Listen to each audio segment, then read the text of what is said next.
तमाम देखने वालों को मेरी तरफ से अस्सलाम वालेकुम। स्टूडेंट्स, आज हम डिस्कस करेंगे चैप्टर नंबर 12 और मैट्रिक क्लास की फिजिक्स के एमसीक्यूज डिस्कस करेंगे। पहले भी हम ऑलरेडी 2 चैप्टर डिस्कस कर चुके हैं, 10 एंड 11। आज हम डिस्कस करेंगे 12 चैप्टर इलेक्ट्रोमैग्नेटिक स्पेक्ट्रम के एमसीक्यूज डिस्कस करेंगे। अब हम देखेंगे इसका जो फर्स्ट एमसीक्यूज है वो क्या है। The waves that have maximum penetrating power. क्या कह रहा है, बताएं वो कौन सी वेव्स हैं जिनकी ज्यादा होती है, क्या ज्यादा होती है, पेंटेरेटिंग पावर जो है वो बहुत ज्यादा होती है और उसे हम यूज करते हैं। किसके लिए यूज करते हैं, किस चीज के लिए, ट्रीटमेंट के लिए यूज करते हैं, ट्यूमर्स वगैरह के लिए। जब किसी को ब्रेन ट्यूमर वगैरह हो जाता है तो उसके लिए जो है हम यूज करते हैं। तो वो कौन सी वेव्स होती हैं, तो दोस्तों याद रखिएगा, वो अल्ट्रावायलेट रेडिएशंस भी नहीं होती, माइक्रोवेव्स भी नहीं होती और ना ही जो है वो रेडियो वेव्स होती हैं। वो आपकी होती है गैमा रेज। गैमा रेज जो है इनकी जो पेंटेरेटिंग पावर होती है वो सबसे हाई होती है और इसको ट्रीट किया जाता है। किस चीज की ट्रीटमेंट के लिए यूज किया जाता है, ट्यूमर्स वगैरह की जो है वो ट्रीटमेंट के लिए यूज इसे किया जाता है। अब देखते हैं MCQs number 2। The electromagnetic rays used in radiotherapy. कह रहा है कि इलेक्ट्रोमैग्नेटिक रेज को इस्तेमाल किया जाता है, किसमें इस्तेमाल किया जाता है, रेडियोथेरेपी में इस्तेमाल किया जाता है। टू डिस्ट्रॉय, खत्म करने के लिए। किसको खत्म करने के लिए, कैंसर्स के, किसको खत्म करने के लिए, कैंसर्स के सेल्स को खत्म करने के लिए। वो कौन सी रेज है जो हम इस्तेमाल करते हैं, तो दोस्तों याद रखिएगा, इंफ्रारेज जो है वो यूज नहीं करते, ना ही विजिबल रेज यूज करते हैं और ना ही अल्ट्रावायलेट रेज यूज करते हैं। याद रखिएगा वो एक्स रेज हैं। एक्स रेज की मदद से जो है हम, और एक्स रेज कौन है, इलेक्ट्रोमैग्नेटिक रेज है, ठीक है, और इन्हीं की मदद से जो है वह कैंसर्स के सेल्स को खत्म किया जाता है। अब जो थर्ड नंबर एमसीक्यूज है, the velocity of a light in diamond. कह रहा है कि बताएं कि रफ्तार क्या होगी किसकी, लाइट की, किसमें, डायमंड में, जबकि रिफ्रैक्टिव इंडेक्स इन वैक्यूम, और रिफ्रैक्टिव इंडेक्स जो है वो क्या गिवन है वैक्यूम में, 2.5 गिवन है। तो क्या होगा, तो इसका याद रखिएगा, the velocity of light in a diamond is. अब यहां पे हमसे पूछ रहा है कि लाइट की जो वेलोसिटी है, जो रफ्तार है, वो डायमंड में क्या होगी, जबकि whereas refractive index of diamond, और डायमंड का जो रिफ्रैक्टिव इंडेक्स है विद रिस्पेक्ट टू वैक्यूम वो कितना है, 2.5 है।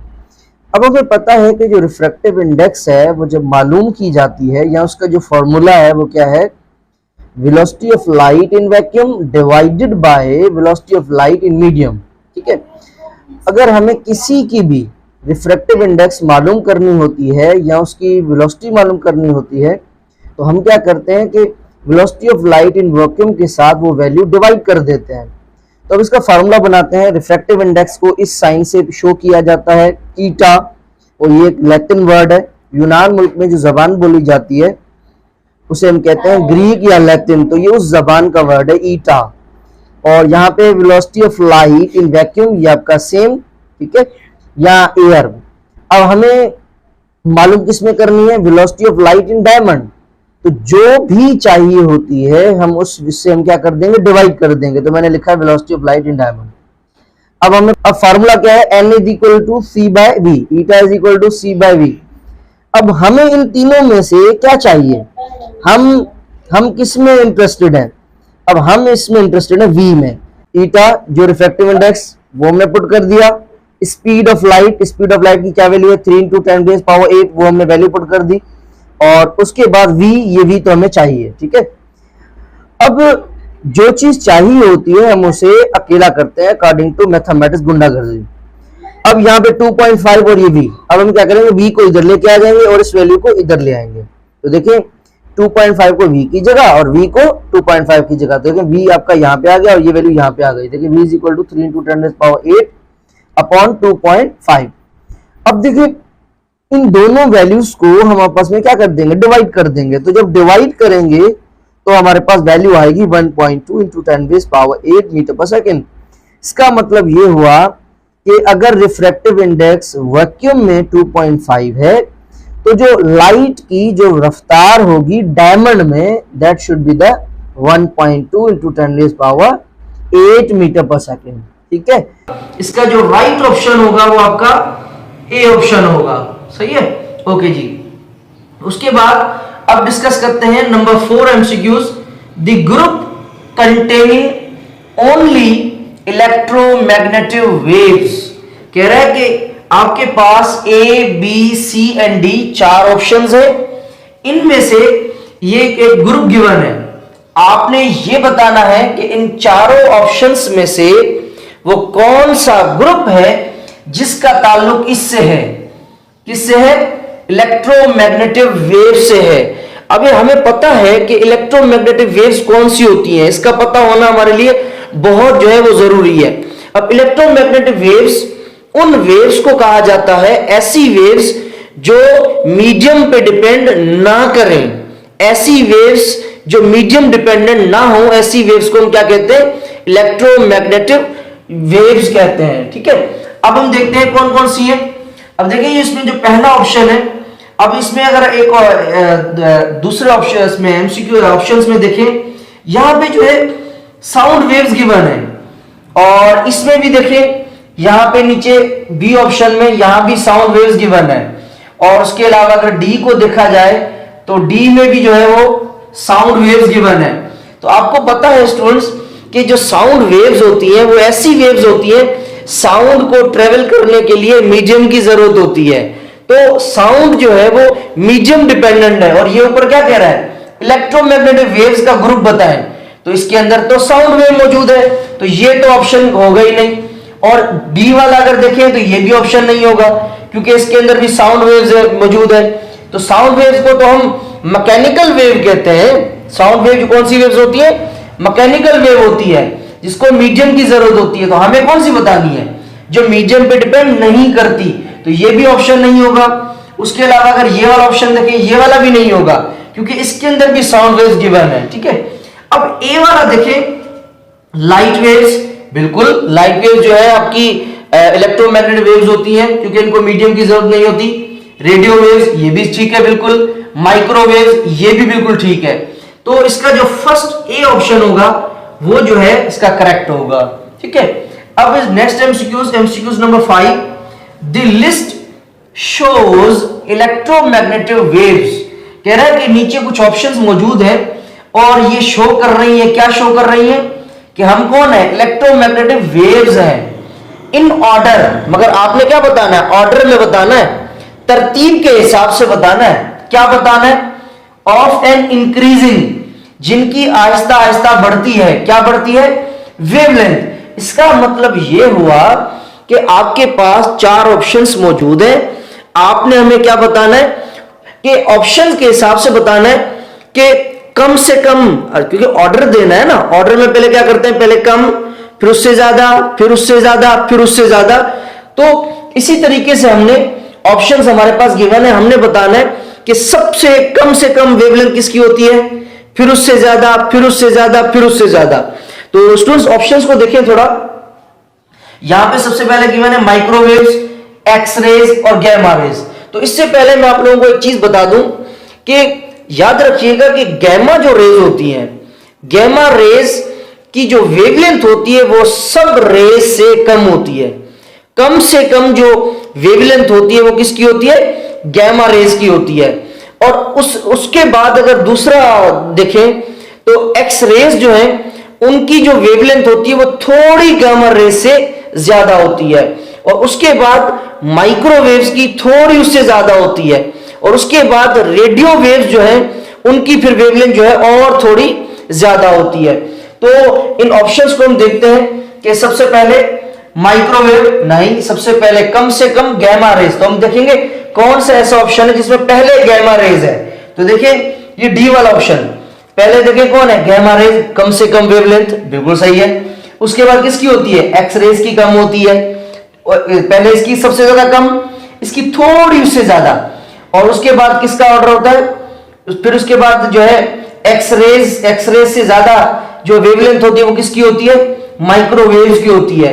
और माइक्रोवेव्स के आगे जो है, इस माइक्रोवेव से भी ज्यादा जो वेवलेंथ होती है वो किसकी होती है, वो रेडियो वेव्स की होती है, मगर इस ऑप्शन में नहीं है वो रेडियो वेव। तो इसका जो राइट ऑप्शन होगा वो आपका डी होगा, तरतीब के हिसाब से, तरतीब के हिसाब से कम से कम वेवलेंथ इसकी, उससे ज्यादा इसकी, उससे ज्यादा इसकी, उससे ज्यादा रेडियो वेव्स की, ठीक है। ओके जी, तो ये डी ऑप्शन जो है वो करेक्ट होगा। उसके बाद question number 6, the type of electromagnetic waves, बताएं इन ऑप्शंस में से वो कौन सी इलेक्ट्रोमैग्नेटिक वेव्स की बेटी है, औलाद है, किस्म है, यूज्ड इन, जो इस्तेमाल होती है सिक्योरिटी स्कैनर्स, सिक्योरिटी स्कैनर्स में, ठीक है। सिक्योरिटी जो इदारे होते हैं जिनके अंदर सिक्योरिटी होती है, तो उनको जब खतरा होता है किसी भी लोगों से, तो वो सिक्योरिटी जो है, जहां स्टेडियम्स वगैरह में मुख्तलिफ जगहों पे इसका इस्तेमाल होता है, तो जहां पे सिक्योरिटी स्कैनर्स रखे जाते हैं, रात के टाइम पे जो चेकिंग की जाती है, तो वो कौन सी वेव है जिसकी मदद से जो है वो इसके अंदर इस्तेमाल होती है, तो उनकी मदद जो है, इसकी मदद से जो है वो काम लेते हैं, तो वो कौन सी वेव है। तो सबसे पहला ऑप्शन है इंफ्रारेड, बिल्कुल सही है। इंफ्रारेड जो है, ये इंफ्रारेड रेज जो है ये इलेक्ट्रोमैग्नेटिक वेव्स का किस्म है, और ये सिक्योरिटी स्कैनर्स के अंदर यूज होती है, ठीक है। ओके जी, उसके बाद 7 जो है, a narrow beam of light passes, कह रहा है कि नैरो बीम ऑफ लाइट है जो गुजर रही है एयर टू गिलास। अब एयर क्या है, ये भी एक मीडियम है, गिलास ये भी एक मीडियम है। कह रहा है कि आपकी जो लाइट है उसकी बीम्स जो है वो एयर से गिलास में जा रही हैं, एक मीडियम से दूसरे मीडियम में जा रही हैं, इज रिफ्रैक्टेड, और वो रिफ्रैक्शन हो रही है। रिफ्रैक्टेड का क्या मतलब है, रिफ्रैक्शन, रिफ्रैक्शन का मतलब है लाइट एक मीडियम से दूसरे मीडियम में जाए, तो लाइट एक मीडियम से किस में जा रही है, दूसरे मीडियम में जा रही है। The wave characteristics, the wave property, बताएं वेव की वो कौन सी खासियत है, रिमेन्स अनचेंज्ड, जो तब्दील नहीं होती। तो एक बात स्टूडेंट याद रखिएगा, जब लाइट की बीम्स एक मीडियम से दूसरे मीडियम में दाखिल होती हैं, तो याद रखिएगा उनकी वेवलेंथ भी चेंज होती है, उनकी स्पीड भी चेंज होती है, और उनका डायरेक्शन भी चेंज होता है। सिर्फ एक चीज चेंज नहीं होती, वो है फ्रीक्वेंसी।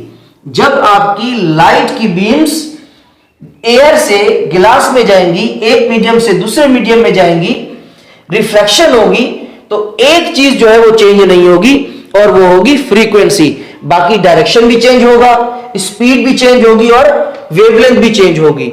अब हम चलते हैं स्टूडेंट्स 8 नंबर एमसीक्यूज पर। अभी स्टूडेंट्स हमारे पास जो 8 नंबर एमसीक्यूज है वो क्या है, the type of a waves, वो कौन सी वेव है that are used in the television, जो इस्तेमाल होती है टेलीविजन के रिमोट में, क्या करने के लिए, कंट्रोल्स। टेलीविजन को जो हम कंट्रोल करते हैं, चैनल्स को तब्दील करना, ये सारा जो कंट्रोल है वो किसकी मदद से कर रहे होते हैं, हम रिमोट की मदद से कर रहे होते हैं ना। तो रिमोट जो है, जब बटन दबाते हैं और चैनल चेंज हो जाता है, मुख्तलिफ जो भी काम रिमोट से करते हैं, तो ये किसकी, कौन सी ऐसी वेव्स हैं जिनकी वजह से हो रहा है। तो याद रखिएगा वो कौन सी वेव्स हैं, आपकी इंफ्रारेड रेडिएशंस है, या इंफ्रारेड वेव्स हैं, जिनकी मदद से जो है हम टेलीविजन के रिमोट को, टेलीविजन को जो है वो रिमोट की मदद से कंट्रोल कर रहे होते हैं। तो वो कौन सी वेव्स हैं, इंफ्रारेड वेव्स हैं। उसके बाद 9 नंबर क्या है, the colours that is least deviated, वो कौन सा कलर है लीस्ट डेविएटेड, जो कम से कम बैंड होता है बाय प्रिज्म, प्रिज्म से, जब प्रिज्म से वो रोशनी गुजरती है तो जब 7 कलर्स बनते हैं, कौन से 7 कलर्स, विबगॉन, violet, indigo, blue, green, orange, yellow and red, ये जो 7 कलर्स हैं, जब रोशनी पास होती है प्रिज्म से तो कितने कलर्स होते हैं, 7 कलर्स होते हैं। तो 7 कलर्स में जो सबसे कम से कम कलर जो है वो कौन सा है, जो डेविएट होता है, जो बैंड हो जाता है कम से कम, तो वो कौन सा होता है? याद रखिएगा, बैंड कम से कम वही होता है जिसकी जो वेवलेंथ होती है वो ज्यादा होती है। जिसकी वेवलेंथ क्या होती है? ज्यादा होती है। तो याद रखिएगा, यहां से देखिए वायलेट जो है वो ज्यादा बैंड हो गया है, उसके बाद इंडिगो, फिर जो है वो ब्लू, फिर ग्रीन, ऑरेंज, येलो और फिर आखिर में रेड। तो देखिए सबसे ज्यादा जो वेवलेंथ होती है वो सबसे ज्यादा कम से कम जो वेवलेंथ होती है वो किसकी होती है? वायलेट की होती है।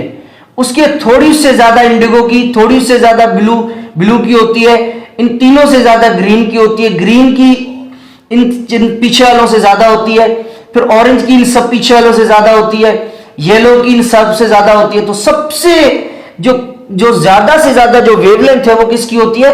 रेड कलर की होती है। इसलिए रेड जो कलर जो है वो हमेशा जो है वो कम बैंड होता है। तो रेड कलर जो है वो जब प्रिज्म से जब रोशनी गुजरती है तो कम से कम जो बैंड होता है वो कौन सा कलर होता है? वो आपका रेड कलर होता है। जो रेड रेज होती है वो जो कम से कम बैंड होती है due to the high wavelength, ज्यादा वेवलेंथ की वजह से। उसके बाद 10 नंबर एमसीक्यूज है, the optical phenomena in which the splitting, बताएं वो कौन सा फेनोमेना है, वो कौन सा प्रोसेस है, वो कौन सा अमल है? द स्प्लिटिंग ऑफ लाइट, जिसमें लाइट स्प्रेड हो जाती है, फैल जाती है, किसमें? इनटू द 7 कलर्स, 7 कलरों में, और कलर्स आपके सामने लिखे हुए हैं, डिस्टिंक्ट कलर्स, और वो सारे कलर एक दूसरे से क्या होते हैं? मुख्तलिफ होते हैं, अक्कर। और वो कौन सा अमल है? बताएं वो कौन सा अमल है जिसमें आपकी रोशनी जो है वो 7 कलरों में फैल जाती है? तो याद रखिएगा, वो रिफ्रैक्शन भी नहीं है, रिफ्लेक्शन भी नहीं है। उस अमल को जो है हम क्या कहते हैं? डिस्पर्जन कहते हैं। ऐसा अमल, ऐसा फेनोमेना, ऐसा प्रोसेस जिसमें लाइट की जो है, लाइट क्या हो जाए? फैल जाए, लाइट स्प्रेड हो जाए, कितने कलर्स में हो जाए? 7 कलर्स में हो जाए। ऐसा अमल जिसमें लाइट 7 कलर्स में फैल जाए, ऐसे अमल को हम क्या कहते हैं? डिस्पर्जन कहते हैं। उम्मीद करता हूं ये आज के मेरे एमसीक्यूज आप लोगों को जरूर समझ में आए होंगे। अगर कोई भी बात नहीं समझ में आई मुझसे जरूर पूछिएगा, और हो सकता है मुझसे कोई गलती हो, मेरी इस्लाह भी कीजिएगा, और अपने दोस्तों में, फ्रेंड में शेयर करें ताकि किसी का फायदा हो। बिल्कुल आसान है, मुश्किल नहीं है। अगर आप मानेंगे कि मुश्किल है तो आपको मुश्किल लगेगा, अगर आप आसान मानेंगे तो आपको आसान लगेगा, क्योंकि इस बात सिर्फ कबूल करने की है। क्योंकि अगर मैं कर सकता हूं तो आप भी कर सकते हैं, बस आपने शुरू करना है। हर इंसान ने शुरुआत 0 से की है। मैंने शुरू कर लिया है, अब आपकी बारी है। अपना बहुत सारा ख्याल रखिएगा। अगले चैप्टर में मिलेंगे। अल्लाह हाफिज।